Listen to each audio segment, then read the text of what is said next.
Thank you, Mr. Chairman. It's obviously great to be here. I appreciate the honor to be able to testify before you, Ranking Member Tonko and members of the subcommittee. As you know, I'm Bob Dold. I represent Illinois' 10th Congressional District.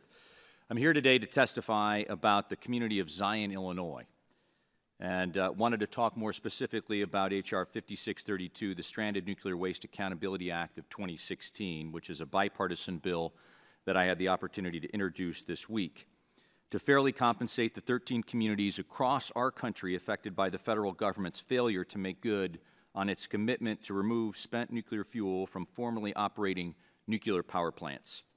Zion is a city in northern part of Lake County. Zion is the home to approximately 25,000 people. And in 1973, the Zion Nuclear Power Plant Station opened on 257 acres of Lake Michigan shoreline.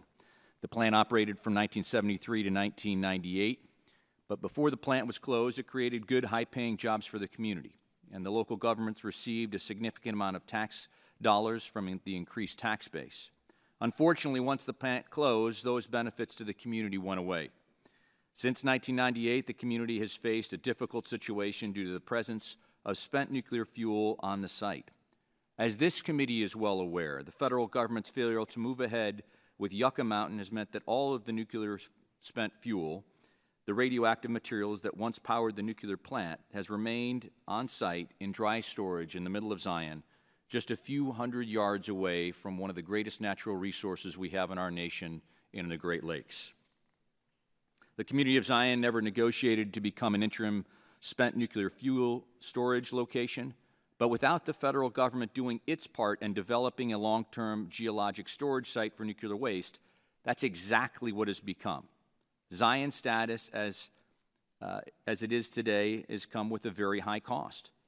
Mr. Chairman, I have brought with me today two letters, one from the mayor of the city of Zion, Al Hill, and the other from 34 local elected officials and community leaders in the Zion area. Each of these letters details the impact on Zion, Illinois. Each of these letters details, again, what has happened, and they would like to respectfully request that they be submitted for the record. Without objection, also, Congressman Titus, we're accepting your letters also. In order to help with these 13 communities, Mr. Chairman, impacted this way, earlier this week I introduced the Stranded Nuclear Waste Accountability Act of 2016. This bill recognizes the problem that the federal government has caused and the communities that are home to a formerly operating nuclear power plant, but where spent nuclear fuel continues to be stored. The federal government would pay the local government a fee to compensate that community for their status as a de facto spent nuclear fuel storage site. That fee is the same amount per kilogram as was included in the original Nuclear Waste Policy Act of 1982. Importantly, this bill puts a 7-year limit on these funds so that these communities are fairly compensated, but do not become indefinitely reliant on federal dollars. The political failure to move ahead with Yucca Mountain has created an unfortunate situation for Zion and communities like her across our country. Without negotiation and without compensation, these communities have been transformed into spent nuclear fuel storage sites. While the best solution is still to find a way to make sure that spent nuclear fuel is removed from these communities, in the meantime, I believe that this bill, my bill, a bipartisan, common-sense proposal to help compensate these communities and defray some of the costs associated with storing spent nuclear fuel out in these various 13 different communities.